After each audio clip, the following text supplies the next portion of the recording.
Priso ang usa ka senior citizen sa General Santos City human kini namusil og iro sa iyang silingan. Atong sayro ng detalye niini sa live report ni Abby Caballero. Abby.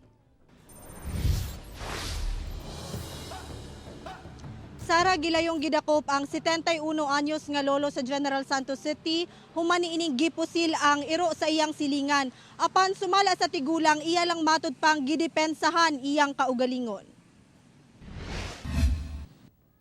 Balhog sa prisuhan kining 71 anyos nga si Jose Andrada human gireklamo tungod sa pagpamusil og iro.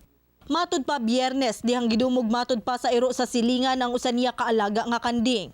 Dihang iyang gibadlong ang iro. Wala na ko mahimo kay ako may dasmagan po sa ilang iro, mobalik man. So wala ko na himo, ipusil na ako sa akong kwan, airgun. Patay ang alaga nga kanding sa tigulang ingon man ang iro nga iyang gipusil. Dugang paniini anaan na matud pa sa 8 kaalaga niyang kanding ang namatay sukad pa sa milabayng 2 ka tuig tungod sa iro sa iyang silingan. Taliin ninyo na kay daghan na damage ang akong kwan, kanding. Wala man, ginapasagdan ra man gihapon nila. Matud sa kapulisan, ilabihan ang kasubo sa tag-iya sa iro nga gipusil gayud kini. Busa gikasuhan nila ang senior citizen og kasong paglapas sa Animal Welfare Act. Pahimangno karon sa otoridad. Huwag manakit sa mga aso katulad ng aso at ganun din sa mga nag-aalaga dapat maging responsible sila sa kanilang mga hayop.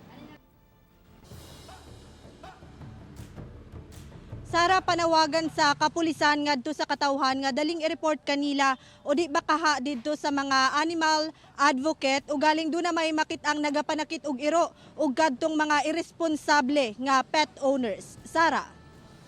Okay, dagang salamat Abby Caballero.